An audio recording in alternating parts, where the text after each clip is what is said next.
Assalamualaikum warahmatullahi wabarakatuh. Teman pemilih dimanapun Anda berada, khususnya pemilih KPU Kabupaten Blitar, kami berharap semuanya senantiasa sehat dan bahagia. Kembali ke kanal YouTube KPU Kabupaten Blitar sebagai sarana penyebaran informasi tentang pemilu dan pemilihan. Dalam kesempatan yang baik ini, di samping saya telah hadir Bapak Ketua KPU Kabupaten Blitar, yaitu Bapak Hadi Santosa. Selamat pagi, siang, sore, malam, Pak. Selamat pagi, Mbak Nadia. Ya, ini saya sampaikan begini karena bisa jadi teman pemilih ini melihat di 24 jam nih, Pak. Sesuai target kita, integritas 24 jam. Ya, sekaligus sehat ya Pak Hadi? Alhamdulillah baik-baik saja. 24 jam ini kerja sehat ya Pak? Sehat. Ya, kita harus selalu baik-baik saja, Mbak Nadia. Alhamdulillah. Karena Tuhan itu kan memberi kita selalu yang terbaik. Apapun kondisinya harus dikatakan baik-baik saja. Oke, sebelum berbincang lebih lanjut, boleh nggak kita mengulik sedikit latar belakang dari Pak Hadi? Ya, sebelumnya dengar-dengar nih Pak Hadi sebelumnya tuh kerja di Bawaslu, bener Pak? Iya. Ya. 2015. Itu bisa diceritakan lebih lanjut Pak? Ya, jadi aktivitas saya di kepemiluan itu dimulai di tahun 2009. Jadi waktu itu saya bergabung dengan KIPP, Komite Independen Pemantau Pemilu. Jadi mengawasi pemilu, kemudian pemilihan bupati wakil bupati di Blitar tahun 2010.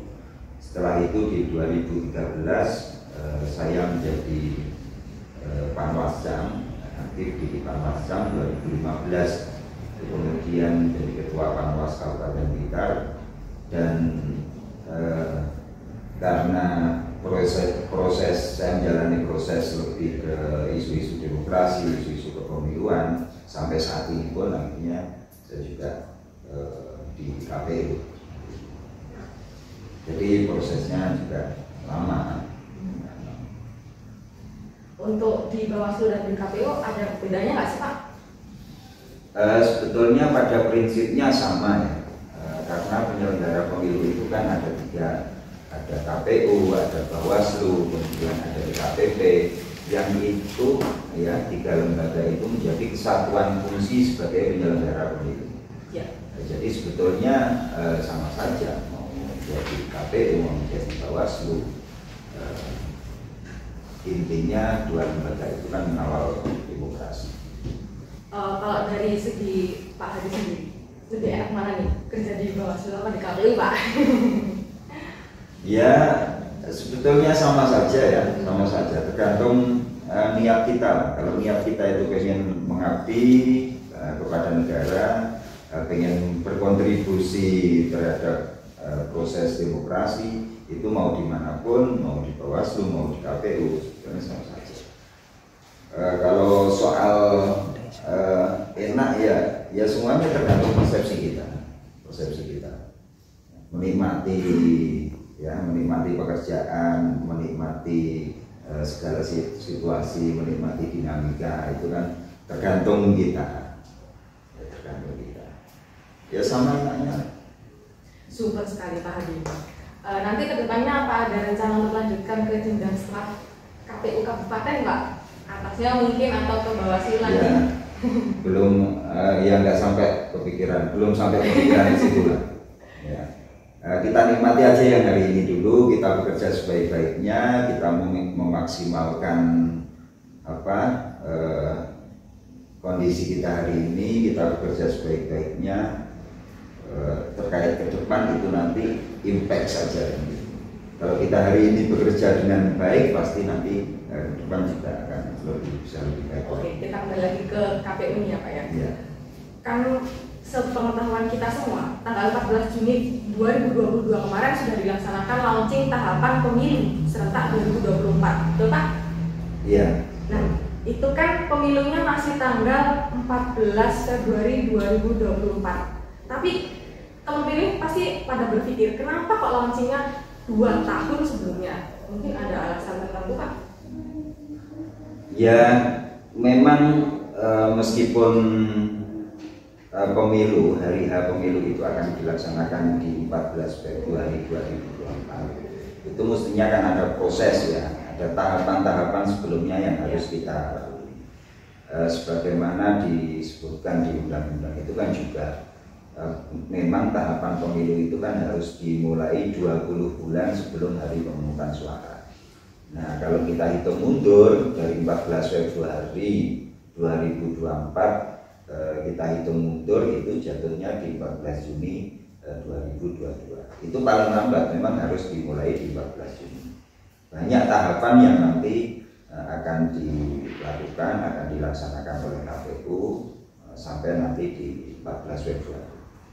Jadi panjang memang nanti ya prosesnya. Kan sudah disinggung banyak tahapannya. Terus tahapannya itu apa aja, Pak? Tahapan pemilu itu ada 11. Ada 11. Mulai dari tahapan perencanaan, penyusunan program, anggaran, dan peraturan tentang tahapan. Terus kemudian pemutakhiran data pemilih. Terus kemudian yang ketiga tahapan proses pendaftaran peserta pemilu dan penetapan peserta pemilu.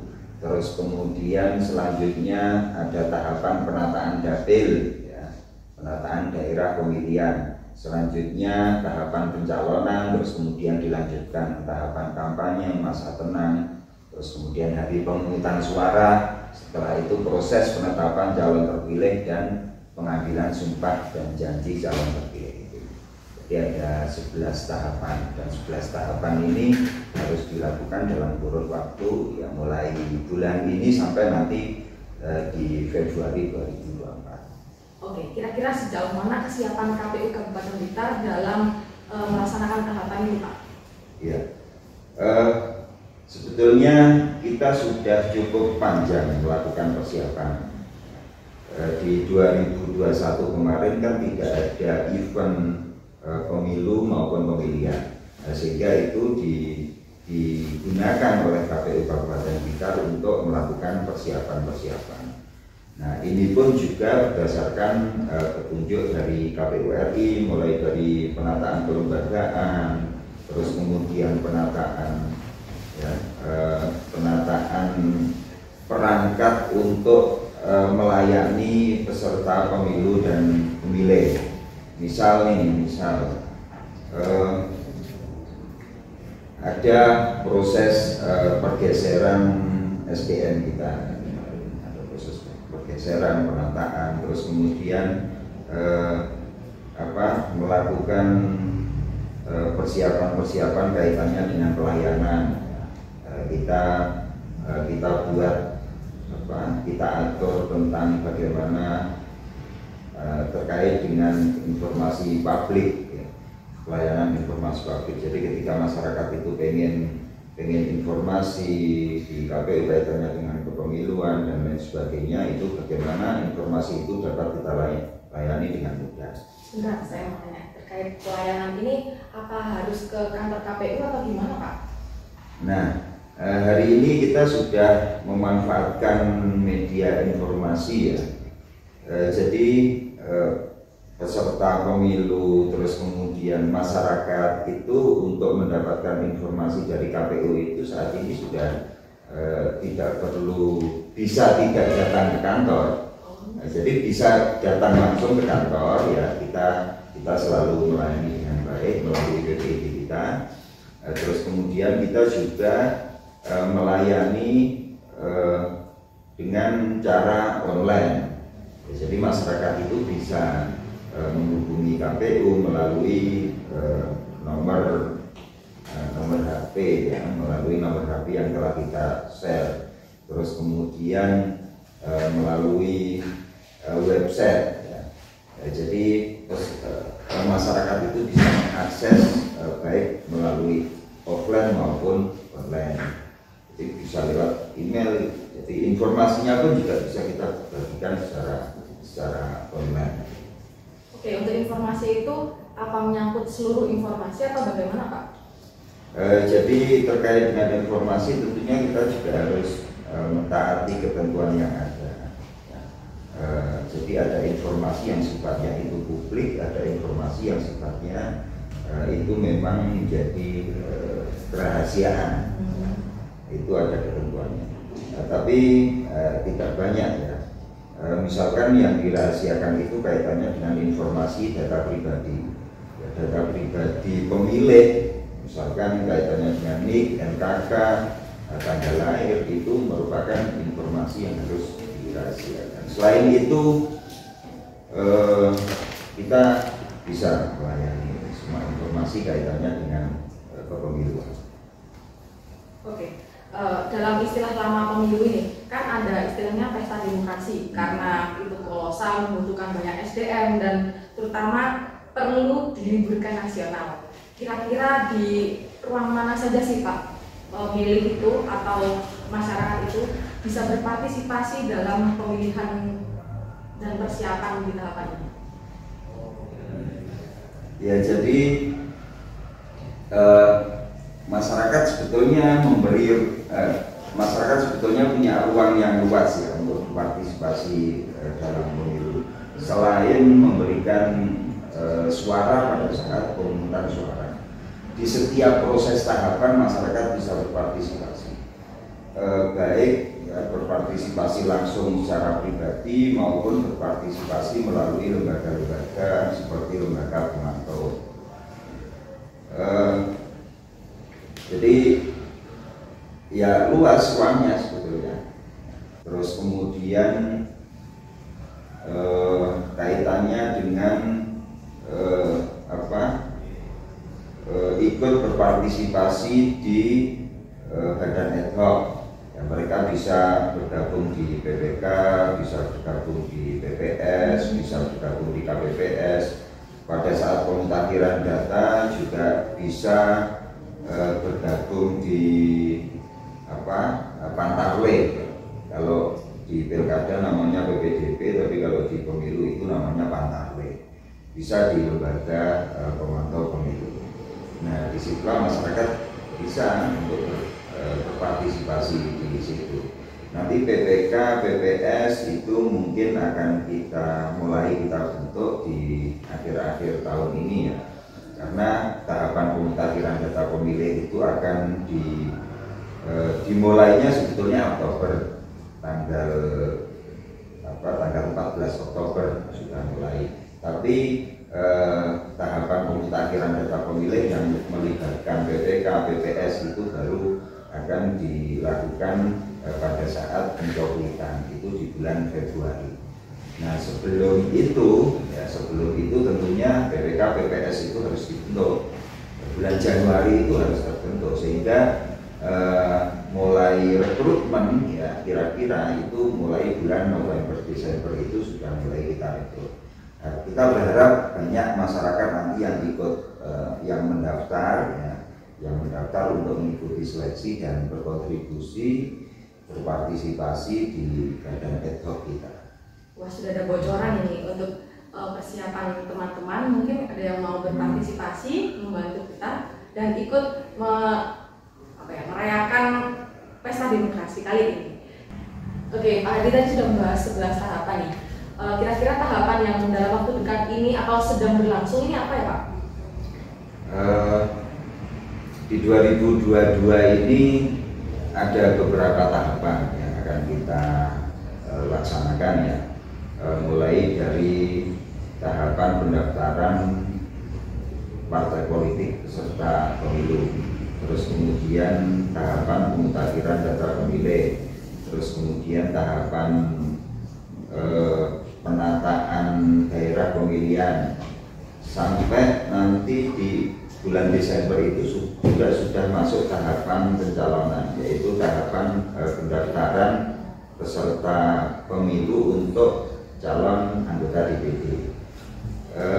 Untuk pendaftaran partai politik peserta pemilu itu akan dimulai di tanggal 29 Juli 2022. Meskipun saat ini sebetulnya juga sudah mulai dilakukan persiapannya, diantaranya adalah input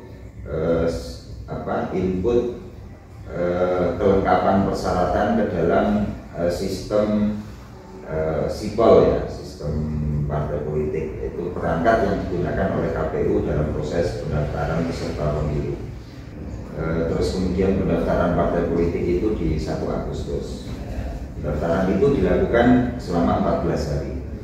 Pasca itu akan dilakukan seleksi administrasi, jadi akan dicek, akan dilakukan verifikasi administrasi, akan dicek apakah kelengkapan itu sudah sah atau belum.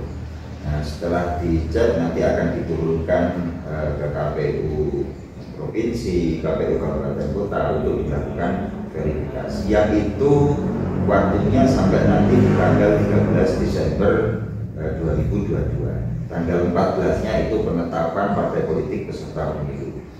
Nah, kemudian juga ada tahapan pemutakhiran data pemilih yang nanti akan dimulai di 14 Oktober. 14 Oktober. Karena pemutakhiran data pemilih itu prosesnya juga panjang, mulai dari data agregat kependudukan yang harus diserahkan pemerintah kepada KPU sampai nanti proses penetapan DPT. Dan itu harus dimulai di 14 bulan maksud saya, sebelum hari pemungutan suara. Jadi di 14 Oktober 2022. Nah, nanti ada proses penyerahan DP4, terus kemudian ada proses pencocokan dan penelitian di lapangan oleh Mantarle, penetapan DPS sampai nanti penetapan DPT. Prosesnya sampai 21 Juni 2023. Jadi itu mulai 2022. Selanjutnya penataan dapil. Penataan dapil itu juga dimulai di 14 Oktober karena sumber dasar kita, dasar KPU untuk melakukan penataan dapil itu juga data agregat kependudukan yang diserahkan pemerintah kepada KPU. Jadi mulai 14 Oktober sampai nanti di 9 Februari 2023. Nah, terus kemudian juga ada pembentukan badan ad hoc itu juga di 2022 ini mulai. Terus kemudian pencalonan anggota DPD itu juga akan dimulai di 6 Desember. Memang cukup panjang karena persyaratan untuk menjadi anggota DPD ini juga cukup berat. Penduduk di Jawa Timur ini di atas 20 juta, sehingga untuk mendaftar menjadi anggota DPD ini minimal dia harus mendapatkan dukungan 50.000. Sehingga proses pencalonan anggota DPD ini cukup panjang, mulai dari 6 Desember sampai nanti di 25 November 2023, hampir 1 tahun. Kalau calon anggota DPRD provinsi, DPRD kabupaten, DPR RI itu pendaftaran nanti prosesnya mulai di 24 April sampai 25 November juga. Untuk presiden dan wakil presiden itu proses pencalonannya mulai dari 9 Oktober 2023 sampai nanti juga di 25 November. Nah, setelah proses pencalonan selesai di 25 November nanti ada tahapan kampanye. Tahapan kampanye untuk pemilu di 2024 ini lebih pendek dibandingkan dengan pemilu 2019. Kalau dulu tahapan kampanye ini selama 120 hari, tapi ini hanya 75 hari. Nah, ini juga tantangan KPU ya dalam proses penyiapan logistik pemilu. Kita hanya punya waktu 75 hari, 2 bulan lebih sedikit untuk menyiapkan logistik pemilu. Jadi ini juga PR juga bagi KPU dengan waktu yang sedemikian pendek kita harus menyiapkan logistik KPU. Tapi semoga nanti dengan bantuan banyak pihak dari Pemda, dari kepolisian, dari semua stakeholder, nanti proses itu akan dapat dilakukan dengan lancar. Oke, kalau tadi kan Pak Hadi sudah menyinggung tentang pemutakhiran data pemilih itu terakhir Juni 2023 ya betul Pak? Iya. Nah, kita kaitkan dengan logistik. 21 Juni 2023. Oke, untuk persiapan logistiknya 75 hari selama masa kampanye. Berarti itu kan ada jarak antara Juni sampai dengan pemungutan suaranya. Nah, bagaimana kalau misalkan ada pemilih ini yang pindah domisili atau pindah kerja mungkin, jadi kan dia berpindah dari KPU dari Kabupaten Blitar ke wilayah lain ataupun yang masuk ke wilayah Kabupaten Blitar, itu bagaimana, Pak? Iya. Untuk pemilih yang nanti kemungkinan dia tidak bisa menggunakan hak pilihnya di TPS sesuai dengan domisilinya karena terikat kerja dan lain sebagainya, ya. Dia dapat mengurusi A5, ya, pindah memilih. Jadi misalkan saya hari ini bekerjanya di Kecamatan Wates misalkan, padahal domisili saya ada di Lombok. Nah, kalau misalkan kemungkinan nanti pada saat hari pemungutan suara posisi saya harus di Kecamatan Wates, maka jauh-jauh hari saya harus melapor ke penyelenggara pemilu, ya, agar bisa melakukan pindah memilih di tempat saya bekerja. Batas untuk pelaporannya itu sampai kapan, Pak? Batas pelaporan yang penting 1 bulan sebelum hari pemungutan suara bisa seharusnya bisa dilakukan. Untuk persiapan logistiknya juga ya, Pak? Ya. Logistik itu sebetulnya ada 2, ya. Maksud saya pengadaannya ada 2 tahapan, ya. Jadi ada logistik yang basisnya itu adalah DPT, ada logistik yang basisnya adalah daftar calon tetap. Kalau logistik yang berbasis DPT ini bisa kita lakukan proses pengadaannya setelah penetapan DPT dilakukan. Tapi kalau untuk logistik kayak surat suara itu harus menunggu daftar calon tetap ditetapkan, harus menunggu di 25 November 2023. Oke, berarti persiapannya sudah matang sekali, ya. Oke, ini membahas kembali tentang persyaratan yang pencalonan tadi Pak Hadi sempat singgung. Persyaratan pencalonan itu kira-kira apa aja, Pak? Untuk pencalonan, ya, meskipun itu prosesnya masih panjang, ya. Sebetulnya kita masih menunggu peraturan KPU tentang itu, ya. Tapi dugaan saya kalau persyaratan pencalonan itu tidak jauh beda dengan pemilu-pemilu sebelumnya. Misalkan ya banyak sih kalau pencalonan, misalkan ya dia harus warga negara Indonesia, ya. Terus kemudian tidak terlibat di organisasi maupun organisasi terlarang.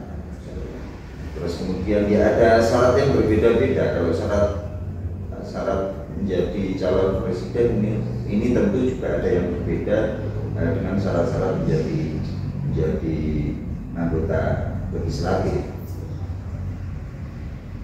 Ya nantilah kita nunggu petunjuk dulu. Tapi dugaan saya tidak jauh berbeda kalau soal pencalonan. Oke, jadi untuk teman pemilih yang ingin mencalonkan diri harap bersabar. Kita tunggu judisnya dan seperti yang dikatakan oleh Pak Hadi tadi, kan bertahap. Nah, mungkin ada himbauan bagi masyarakat Blitar untuk menghadapi pemilu 2024, Bapak? Ya tentunya KPU tidak bisa sendiri, ya, dalam penyelenggaraan pemilu di 2024 ini. Kita butuh banyak pihak untuk terlibat. Ya, jadi dalam pemilu itu ada yang namanya aktor, ya, aktor dan aktor penunjang. Kalau aktor ini seperti penyelenggara pemilu, KPU, Bawaslu, DKPP itu peserta pemilu, ya. Terus kemudian partai politik, ya, peserta pemilu seperti partai politik, pasangan calon itu aktor, itu aktor. Tapi ada aktor penunjang yang lain. Di antaranya adalah peran pemerintah daerah, peran kepolisian, peran TNI, pengadilan negeri, kejaksaan, ya, pemerintah daerah. Karena kita kita bekerja di wilayah pemerintah daerah. Peran pemerintah daerah OPD itu sangat kita butuhkan. Selain itu juga keterlibatan seluruh masyarakat karena mereka adalah pemilih. Jadi kita KPU tidak bisa bekerja sendiri, sehingga kita menghimbau kepada seluruh elemen masyarakat untuk bisa bekerja sama, terlibat, berpartisipasi dalam proses penyelenggaraan pemilu di 2024 ini. Oke, terima kasih atas waktunya Pak Hadi, dan sebanyak itu informasi yang telah disampaikan pada teman pemilih. Untuk hari ini kita cukupkan saja pembahasan pada podcast hari ini. Maka teman pemilih, jangan lupa subscribe dan like channel KPU Kabupaten Blitar untuk mengikuti podcast-podcast selanjutnya. Sampai jumpa. Assalamualaikum warahmatullahi wabarakatuh.